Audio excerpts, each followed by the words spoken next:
Hey there, Grumpy Old Fart here.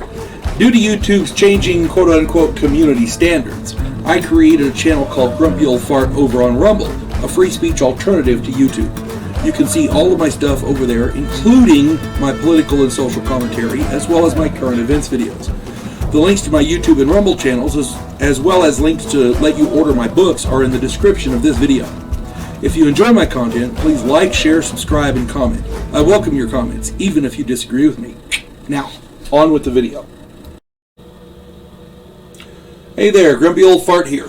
I'm doing a Recon the role-playing game story, but it's not really Recon. Let me explain. One of the things that I love about Recon is its simplicity.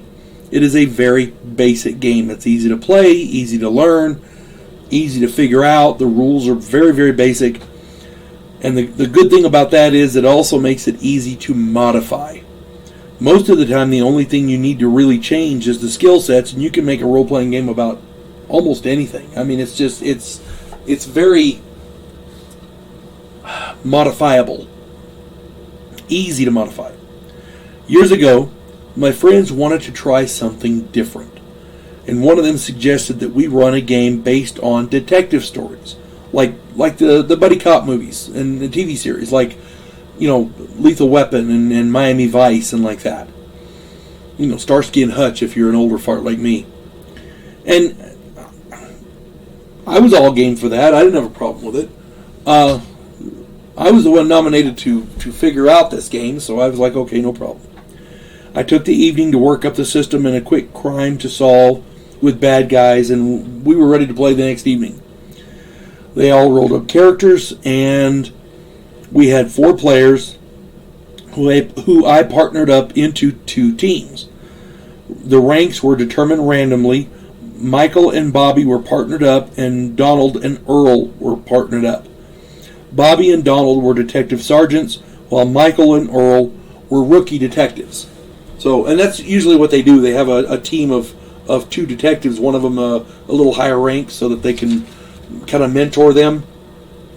That's usually what the cops do. So anyway, that was our teams. We had Michael and Bobby, and we had Donald and Earl. Now these guys were assigned to investigate a drug smuggling ring. Now Bobby and Mike followed the drug shipments from the docks, while Donald and Earl traced the money from the source. Most partners generally try to work together, and they weren't actively against each other, but these guys all wanted to be the star. They were as uncooperative as could be. Each one of them wanted to be the star, and nobody wanted to be support. Michael and Bobby couldn't agree on how the shipments were leaving the docks. Earl and Donald disagreed on where the money came from, much less which bank it was being deposited in. Miraculously, nobody got killed. At least not by each other. However, the teams did manage to trace a shipping label to an address in a fancy neighborhood. Bobby and Mike took the front, while Donald and Earl took the back.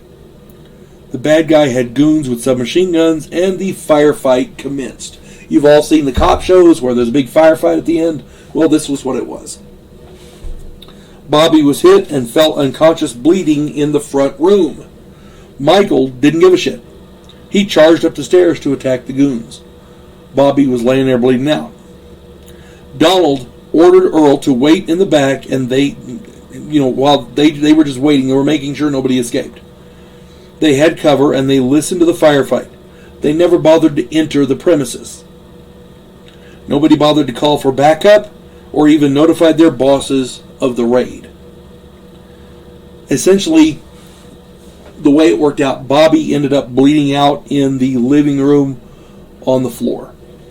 Mike was captured by the bad guys, and they knocked him unconscious, and they put him in a crate, and they carried him out to a truck, and they drove off with him, presumably to be tortured or whatever. Donald and Earl drank coffee while the bad guy got away with the drugs and a pile of cash and Mike in a crate. That was the last detective game we ran. Yeah, I had no idea these guys were going to be so. Well, one thing, excuse me.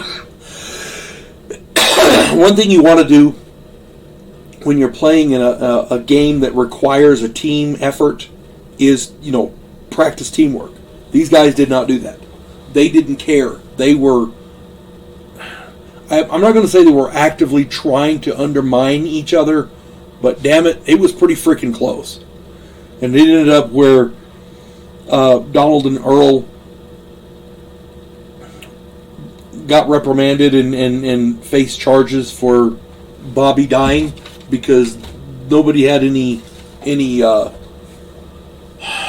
authorization to do the raid, and nobody ever saw Mike again. So that was the last time we played that detective game. Yeah, Crockett and Tubbs, they wasn't. Hope this finds everybody well. You folks have a good one now. God bless one and all.